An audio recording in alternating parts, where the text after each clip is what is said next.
Hari ini pembagian hasil ujian. Seluruh siswa gugup menunggu hasil ujian mereka. Terutama Dita, yang waktu ujian tidak belajar sama sekali. Dita takut sekali bila nanti mendapat nilai jelek, karena orang tuanya pasti akan memarahinya. Gimana nih Rin?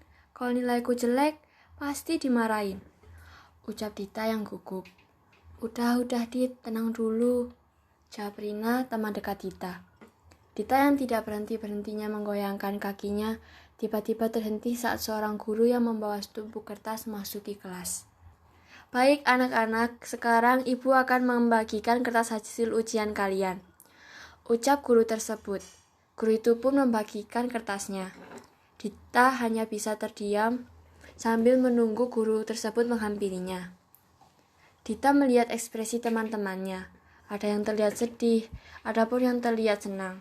Hal tersebut membuatnya semakin gugup.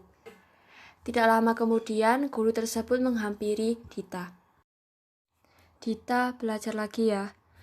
Ucap guru tersebut sambil menaruh selembar kertas di atas meja Dita dalam keadaan terbalik, yang membuat Dita tidak berani melihat hasilnya. Dita pun perlahan membalik selembar kertas tersebut. Saat Dita melihat hasilnya, Dita hanya dapat terdiam. Ia begitu terkejut melihat angka 36 tertulis di selembar kertas tersebut dengan bolpoin merah. Seluruh murid gaduh saling bertukar nilai. Namun, Dita benar-benar hanya bisa terdiam membayangkan betapa marahnya orang tuanya melihat hasil ujiannya tersebut. Rina dan Lani yang melihat Dita sedang bersedih pun menghampirinya.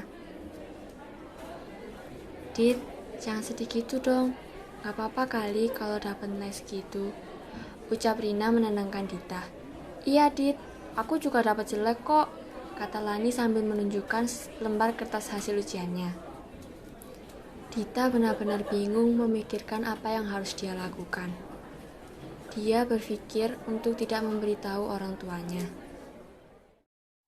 Sesampainya di rumah, Dita langsung berlari ke arah kamarnya. Ia menghindari orang tuanya. Ia berharap bahwa orang tuanya tidak menghampirinya. Namun, tidak lama ibunya datang ke kamarnya. Dita, ibu dengar hari ini hasil nilai ujianmu keluar. Tanya ibu Dita. Dita yang tidak memiliki pilihan lain selain berbohong pun mengatakan bahwa hasil dari ujian belum keluar. Hasil ujiannya belum keluar, Bu, kata Dita dengan sedikit ragu.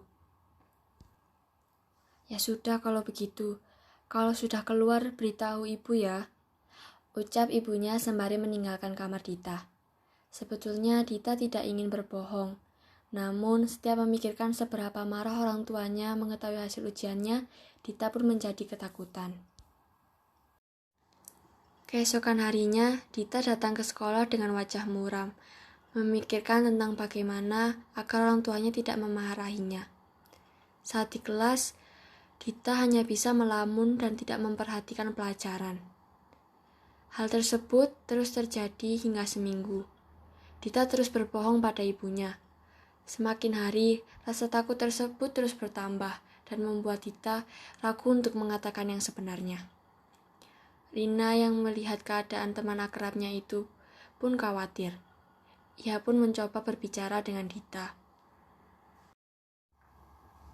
Bagaimana, Dit? Sudah beritahu orang tuamu?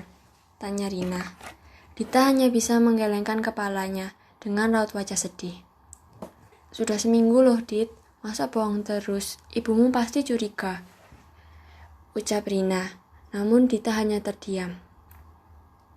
Dit, kalau bohong terus nanti kamu jadi semakin ragu. Setidaknya kamu harus coba jujur sama orang tuamu tentang apa yang kamu rasakan. Siapa tahu kalau kamu jujur orang tuamu bakal ngerti, ucap Rina. Kata-kata Rina itu terus terfikir oleh Dita. Sesampainya di rumah, Dita melihat ibunya sedang menonton televisi. Dita pun menghampiri ibunya tersebut. Ia mencoba memberanikan diri untuk mengatakan yang sebenarnya. Bu, sebetulnya nilai ujian Dita sudah keluar dari seminggu yang lalu, ucap Dita yang tidak berani menatap ibunya. Ia benar-benar merasa ketakutan. Kenapa kok baru bilang sekarang? Tanya sang ibu. Sebetulnya Dita takut, Bu, karena nilai Dita jelek. Dita takut ibu akan marah dan kecewa, ucap Dita. Ibunya pun tersenyum lalu mencubit pipi Dita. Dita, kamu itu ada-ada aja. Ibu gak akan marah kok. Lagian kamu sudah berusaha yang terbaik. Lain kali jangan diulangin ya, ucap ibu Dita sambil melepas cubitannya. Dita pun tersenyum lega sambil memegang pipinya. Dita pun menyadari kesalahannya dan berusaha untuk tidak melakukan kesalahan yang sama.